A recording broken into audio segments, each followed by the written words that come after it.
Assalamualaikum warahmatullahi wabarakatuh. Hai teman-teman, perkenalkan saya di sini sebagai perwakilan dari kelompok 3 untuk menyampaikan beberapa materi yang terkait topik obat-obat terkait sistem kardiovaskular 2 dengan dosen pengampu Ibu Apoteker Mira Febrina Magister Sains.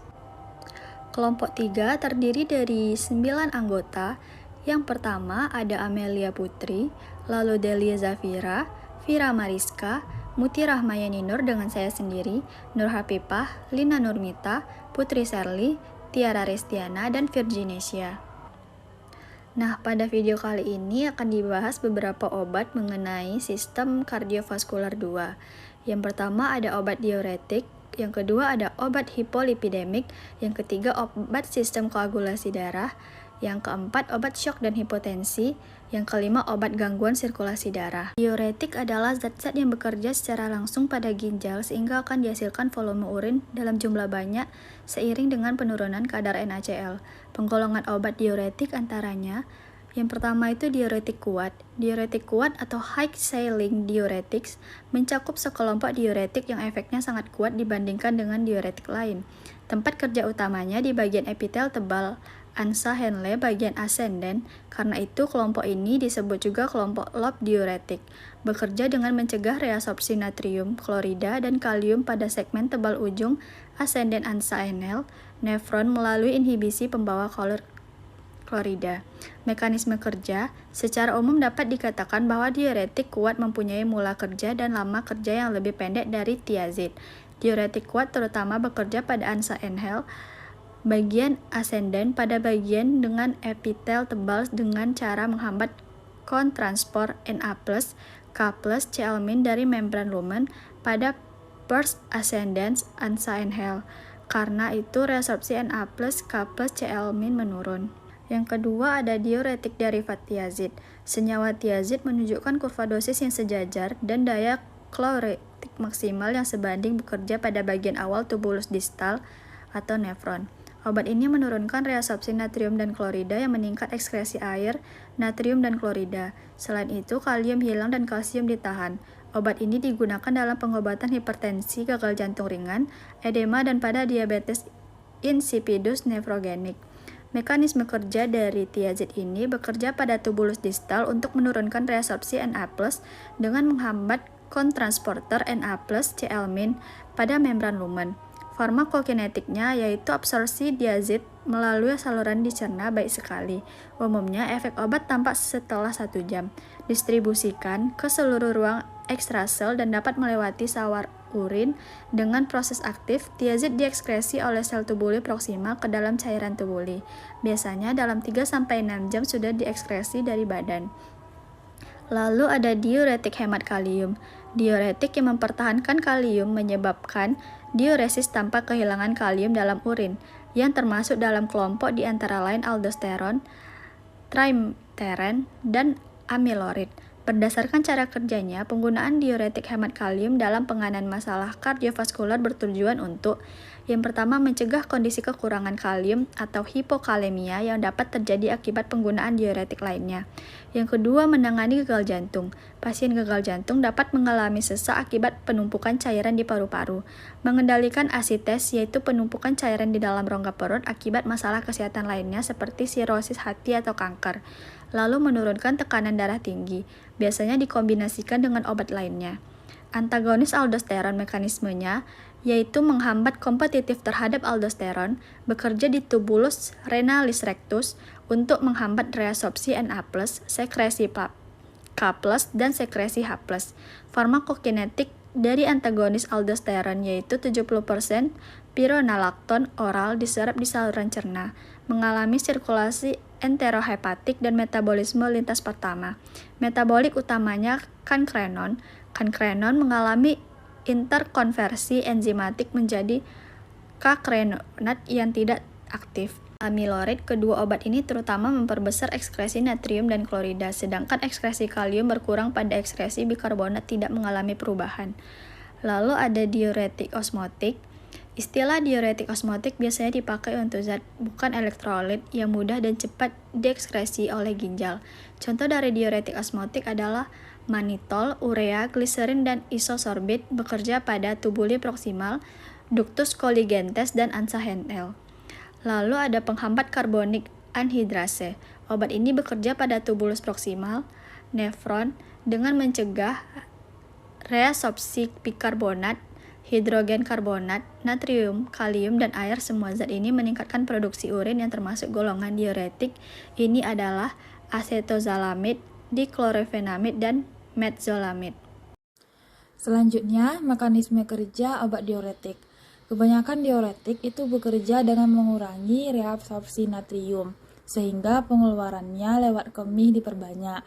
Obat ini bekerja khusus terhadap tubuli terapi, juga ada di tempat lain, seperti pada tubuli proksimal, lengkung Henle, tubuli distal, dan saluran pengumpul.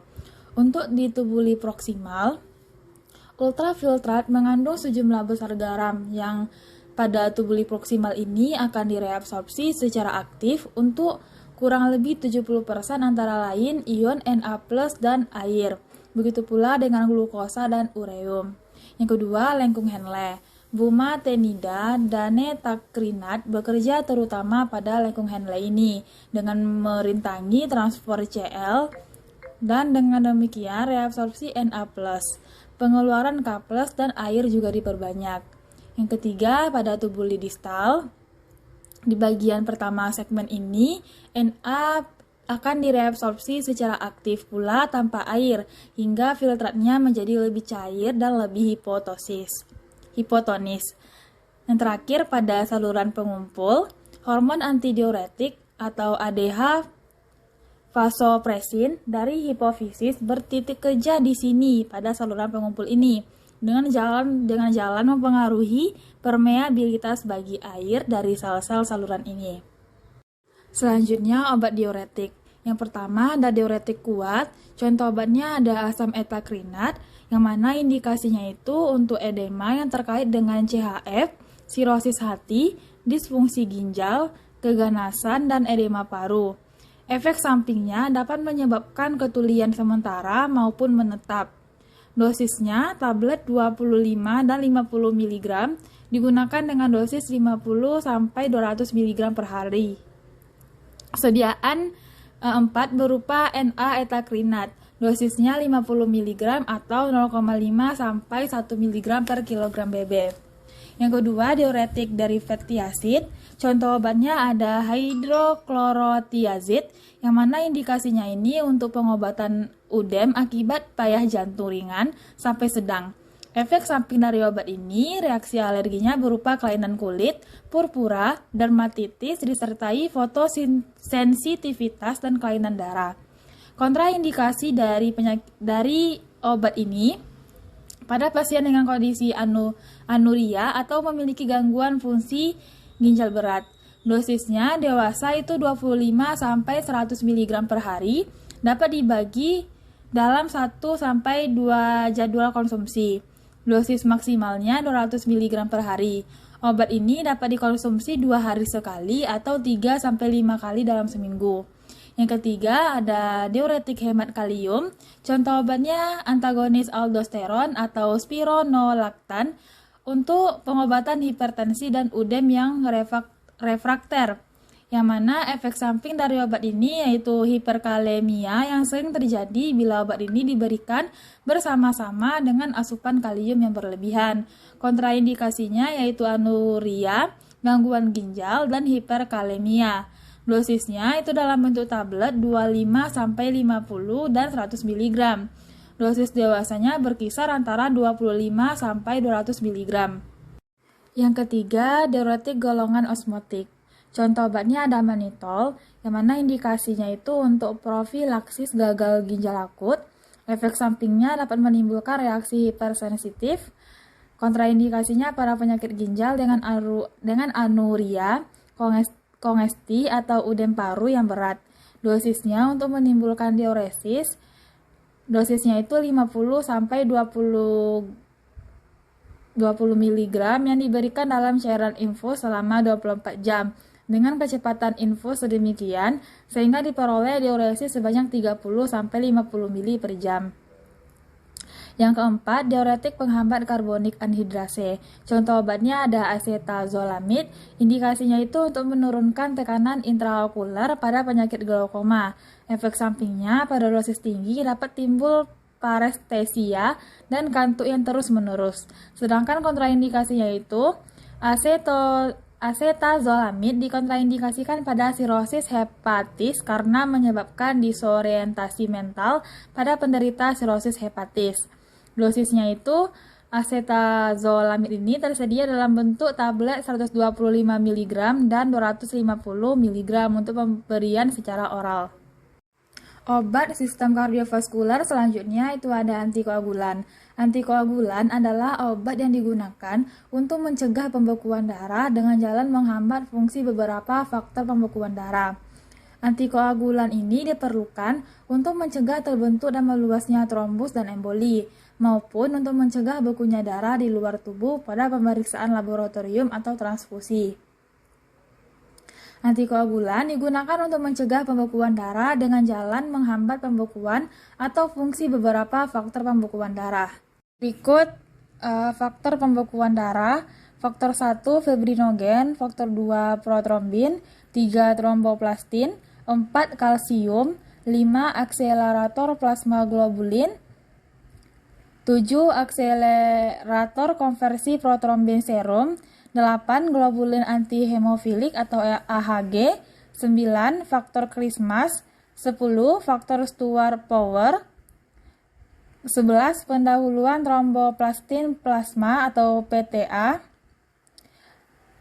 12 faktor Hageman, 13 faktor penstabil fibrin, kemudian ada faktor Flecker atau Prakallikrein, dan ada faktor Fitzgerald. Masing-masing faktor terdapat keterangannya pada tabel berikut.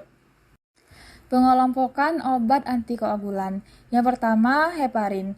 Heparin ini merupakan antikoagulan injeksi yang bekerja dengan cara mengikat antitrombin di mana menghasilkan peningkatan yang sangat besar pada aktivitas antitrombin. Heparin ini merupakan suatu glikosaminoglin yang ditemukan pada granul sekresi sel-sel emas dan banyak terdapat di paru-paru. Efek antikoagulan heparin timbul karena ikatannya dengan AT3 atau antitrombin 3. AT3 ini dia berfungsi menghambat protease, faktor pembekuan termasuk faktor 2A atau trombin, 10A dan 9A. Dengan cara membentuk kompleks yang stabil dengan protease faktor pembekuan. Heparin ini memiliki berat molekul 5.000 sampai 30.000 dan memiliki afinitas kuat dengan antitrombin dan menghambat nyata pembekuan darah. Yang kedua, antikoagulan oral. Merupakan antagonis vitamin K, yang mana vitamin K ini merupakan kofaktor yang berperan dalam aktivasi faktor pembekuan 2, 7, 9, dan 10. Untuk berfungsi, vitamin K ini harus mengalami siklus oksidasi dan reduksi di hati. Antikoagulan oral ini diindikasikan untuk penyakit dengan kecenderungan timbulnya tromboemboli, antara lain seperti infak miokard, penyakit jantung, rematik, serangan iskemia selintas, trombosis vena, dan emboli paru. Contoh obatnya itu ada warfarin, yang mana warfarin ini disebut juga antikoagulan oral karena tidak seperti heparin yang diberikan secara suntikan. Warfarin ini secara umum diberikan sebagai garam natrium. Mula kerja segera pada pemberian 4, 20-60 menit setelah pemberian SK. Kadar puncak dalam plasma 2-4 jam setelah pemberian SK. Waktu paruh 30 menit sampai 180 menit. Bioavailabilitas karena tidak diabsorpsi di saluran cerna, hanya diberikan secara parenteral. Metabolisme terutama di hati dan sistem retikuloendotelial atau SRE, bisa juga di ginjal. Ekskresi secara primer diekskresikan oleh hati dan SRE. Farmakodinamik terikat pada protein plasma secara ekstensif. Indikasi dosis rendah untuk pencegahan stroke atau komplikasi tromboembolik. Profilaksis trombosis cerebral pada evolving stroke diteliti. Kontraindikasi hipersensitif terhadap heparin, trombositopeni berat, perdarahan yang tidak terkontrol. Interaksi obat antikoagulan oral, aspirin, dextran, fenilbutazon, ibuprofen, indometasin, dipiridamol, hidroksikloroquine, digitalis, tetrasiklin, nikotin, antihistamin, dan nitrogliserin. Efek samping: perdarahan, iritasi lokal, eritema, nyeri ringan, hematom, ulserasi, menggigil, demam, urtikaria, asma, rinitis, lakrimasi, sakit kepala, mual, muntah, reaksi anafilaksis. Penarikan ion kalsium. Ion kalsium mutlak diperlukan pada pembekuan darah. Dengan penarikannya, maka pembekuan darah akan dihambat. Ini dilakukan dengan pengendapan dengan natrium oksalat atau natrium fluorida atau dengan pembentukan kompleks dengan natrium sitrat. Aspirin, sulfenpirazon, dipiridamol, tiklopidin, dan dextran merupakan obat yang termasuk golongan ini. Antiplatelet. Antiplatelet merupakan obat yang bekerja dengan cara menghambat agregasi trombosit sehingga menyebabkan terhambatnya pembentukan trombus pada sirkulasi arteri. Penggunaan antiplatelet pada pasien stroke iskemik sebesar 69% pasien mendapatkan terapi antiplatelet. Dan berdasarkan penelitian, penggunaan antiplatelet untuk pengobatan stroke iskemik di Australia yaitu sebesar 84,4% dan di United Kingdom sebesar 75%. Contoh antiplatelet yang biasa digunakan yaitu aspirin, clopidogrel, xylostazol. Aspirin merupakan pengobatan lini pertama antiplatelet pada pasien stroke iskemik kelas 1 evidence A, serta merupakan rekomendasi pengobatan yang bermanfaat dan efektif yang telah dibuktikan dengan beberapa uji ataupun meta-analisis. 1. Sifat fisika dan kimia. Aspirin merupakan asam bifungsional yang memiliki dua gugus pada strukturnya, yaitu gugus OH dan COOH. 2. Mekanisme kerja. Aspirin merupakan NSAID non-selektif. Aspirin mengasetilasi secara irreversibel gugus hidroksil dari serin 530 yang mengakibatkan blokade sterik sehingga pembentukan COX-1 terhambat karena asam arakidonat tidak dapat masuk. Penghambatan COX-1 menyebabkan platelet tidak mampu mensintesis prostaglandin. Hasil penghambatan prostaglandin menyebabkan tromboksan A2 tidak terbentuk. 3. Indikasi dan dosis. Pengobatan peroral dengan menggunakan aspirin direkomendasikan sebagai lini pertama pengobatan stroke iskemik dengan menggunakan antiplatelet. Dosis aspirin yang direkomendasikan sebagai terapi pencegahan sekunder dan untuk meminimalkan efek samping yaitu 75-150 mg per hari. 4. Kontraindikasi dan interaksi obat. Aspirin dikontraindikasikan untuk anak di bawah 16 tahun dan ibu menyusui, tukak peptik yang aktif, hemofilia, serta gangguan perdarahan lain. Aspirin dapat berinteraksi dengan beberapa obat lain. Beberapa obat yang dapat menyebabkan interaksi mayor dengan aspirin yaitu ibuprofen, warfarin, rivaroxaban, apisaban. 5. Efek samping. Aspirin dapat menyebabkan efek samping yang bersifat mayor, yaitu resiko terjadinya perdarahan saluran cerna, rasa tidak enak di perut, mual, dan ruam di kulit. Nah, kita masuk kepada deskripsi clopidogrel. Clopidogrel merupakan obat antiplatelet yang termasuk dalam kelas 2B evidence C. Yang pertama yaitu ada sifat fisika dan kimia. Clopidogrel memiliki berat molekul 499,9 dan mudah larut dalam larutan asam dengan pH 1, larut dalam metanol, sedikit larut dalam metilen klorida. Praktis tidak larut di dalam air dan di dalam eter. Pada mekanisme clopidogrel yaitu memiliki efek anti-agregatory platelet. Dalam hal ini menghambat jalur dari adenosin di fosfat atau ADP. Efek ini akan menyebabkan perubahan membran platelet dan gangguan dengan membran interaksi fibrinergic yang mengarah pada pemblokiran trombosit glikoprotein reseptor 2B dan 3A. Nah, pada indikasi dan dosis, clopidogrel menghambat terjadinya pembekuan darah sehingga menjadi salah satu terapi untuk pengobatan stroke iskemik yang akan diakibatkan adanya penyumbatan pembuluh darah. Dosis clopidogrel yaitu pemberian oral 75 mg dalam sekali sehari dengan atau tanpa makan. Dengan kontraindikasi dan interaksi obat, dikontraindikasikan bagi pasien yang mengalami hipersensitivitas perdarahan aktif seperti ulkus, peptikum, atau perdarahan intrakranial. Ibu menyusui, clopidogrel dapat mengalami interaksi dengan beberapa obat, contohnya adalah omeprazol, warfarin, dan esomeprazol.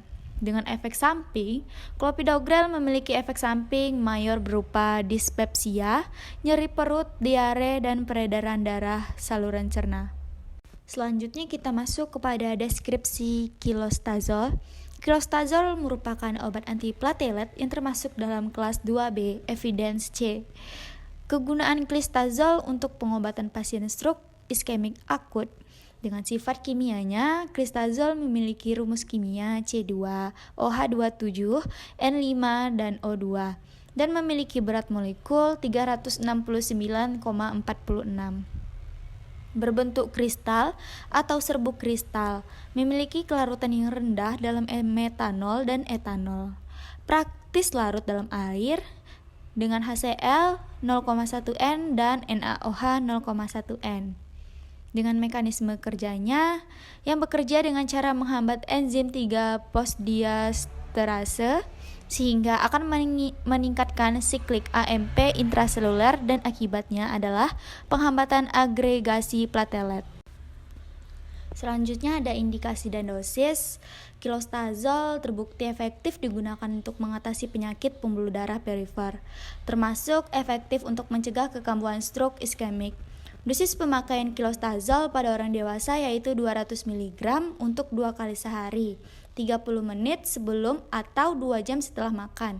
Dengan kontraindikasi dan interaksi obat, yaitu pada kontraindikasi predisposisi pada perdarahan seperti pada tukak lambung aktif, stroke hemoragik pada 6 bulan terakhir. Selain itu, ibu hamil dan menyusui juga tidak dapat menggunakan terapi dan kilostazol. Ada beberapa obat yang dapat berinteraksi dengan kilostazol, diantaranya clarithromycin dan rivaroxaban. Kilostazol memiliki efek samping yang sering terjadi pada pemberian kilostazol, biasanya yaitu sakit kepala, diare, kotoran tidak normal, mual, muntah, dispepsia, perut kembung, dan nyeri perut. Selanjutnya ada antihiperlidemia. Dengan definisi, hiperlidemia adalah suatu kondisi kelebihan lemak dalam sirkulasi darah. Dengan klasifikasi berdasarkan etiologinya dibagikan menjadi 3, yaitu dyslipidemia primer disebabkan karena kelainan genetik spesifik dan dyslipidemia sekunder dengan dyslipidemia yang terjadi karena penyakit lain yang menyebabkan kelainan metabolisme lemak dan lipoprotein. Hiperlipidemia idiopatik, hiperlipidemia yang belum dapat diketahui secara pasti penyebabnya. Selanjutnya, dyslipidemia primer diklasifikasikan berdasarkan klasifikasi Fredrickson yang berdasarkan pada elektroforesis atau ultrasentrifugasi lipoprotein. Dengan tipe 1 yaitu kenaikan kolesterol dengan kadar trigliserida yang tinggi, dan tipe 2 yaitu kenaikan kolesterol dengan kadar trigliserida yang normal. Dan tipe 3 yaitu kenaikan kolesterol dan trigliserida. Tipe 4 kenaikan trigliserida, munculnya aterom dan kenaikan asam urat. Dan tipe 5 kenaikan trigliserida saja. Selanjutnya, dislipidemia sekunder. Dislipidemia sekunder atau dislipidemia didapat memiliki bentuk yang mirip dengan dislipidemia primer. Dislipidemia sekunder dapat meningkatkan risiko aterosklerosis dini, pankreatitis, atau berbagai komplikasi lainnya.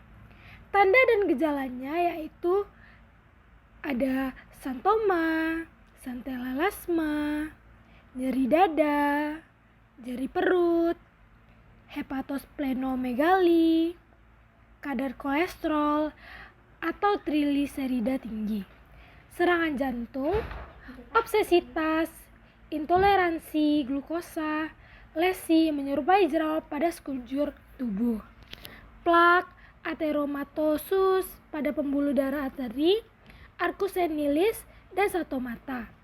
Diagnosis hiperlipidemia berdasarkan kriteria The National Cholesteral Education Panel 3 Adult Treatment Panel adalah sebagai berikut. Kriteria normal, kadarnya yaitu lebih besar dari 150 mg per desiliter. Terus borderline antara 150 sampai 199 mg per desiliter. Untuk tinggi antara 200 sampai 499 mg per desiliter. Sangat tinggi, lebih besar dari 500 mg per desiliter. Selanjutnya yaitu hipolipidemik. Menurut American Heart Association, hiperlipidemia adalah suatu kondisi saat seseorang memiliki kadar lemak yang tinggi dalam darah. Hiperlipidemia menunjukkan suatu kondisi kelebihan substansi lemak yaitu lipid, sebagian besar kolesterol, dan trigliserida dalam darah. Hiperlipidemia dibagi menjadi dua subkategori. Yang pertama yaitu hiperkolesterolema dengan peningkatan kadar LDL atau dan kolesterol total, dan hipertrigliseridemia bila mana kadar trigliserida meningkat. Ada beberapa jenis obat untuk mengatasi kondisi hiperlipidemia yaitu obat golongan statin seperti simvastatin, atorvastatin, rosustatin. Selanjutnya yaitu obat yang dapat menurunkan kadar lemak. Yaitu yang pertama ada asam fibrat. Fibrat menyebabkan penurunan yang bermakna pada trigliserida plasma sekitar 30%. Bekerja sebagai ligan untuk reseptor transkripsi nukleolus. Reseptor alfa peroksisom yang diaktifkan proliferator dan menstimulasi aktivitas lipoprotein lipase. Terus selanjutnya ada bile acid sequestran.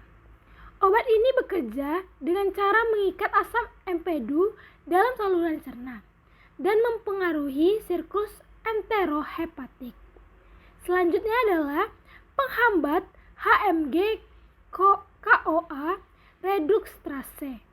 Obat ini bekerja dengan cara menghambat sintesis kolesterol dalam hati dengan menghambat enzim HMG CoA reductase, yaitu enzim yang mengontrol tahap pembatas kecepatan pada sintesis kolesterol.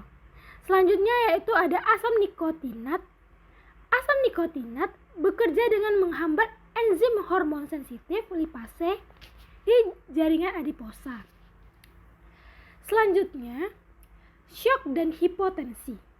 Hipotensi, tekanan darah rendah atau hipotensi terjadi bila tekanan darah lebih rendah dari biasanya, yang berarti jantung, otak, dan bagian tubuh lainnya tidak mendapatkan cukup darah.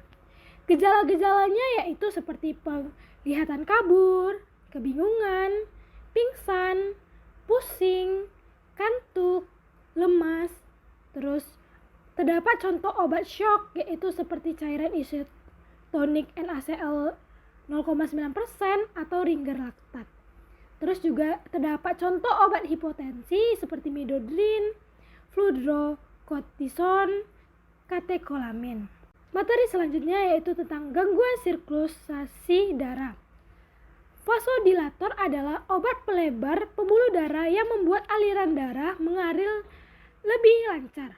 Vasodilator bekerja dengan cara merelaksasikan otot polos pembuluh darah sehingga meringankan kerja jantung dalam memompa darah dan melancarkan peredaran darah.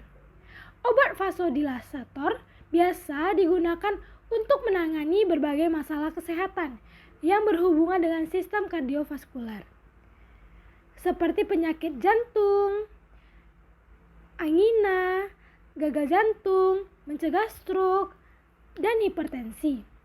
Efek samping obat vasodilator yaitu berupa sakit kepala, kelelahan, musik, mual, glukosa darah rendah, dan sakit perut.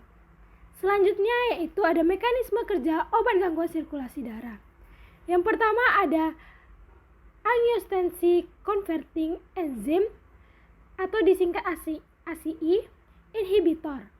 Vasodilator jenis ini bekerja dengan menghambat aktivitas enzim ACE yang akan menurunkan produksi angiotensin, penyebab pembuluh darah mengkerot. Contohnya seperti benazeprin, captopril, enalapril.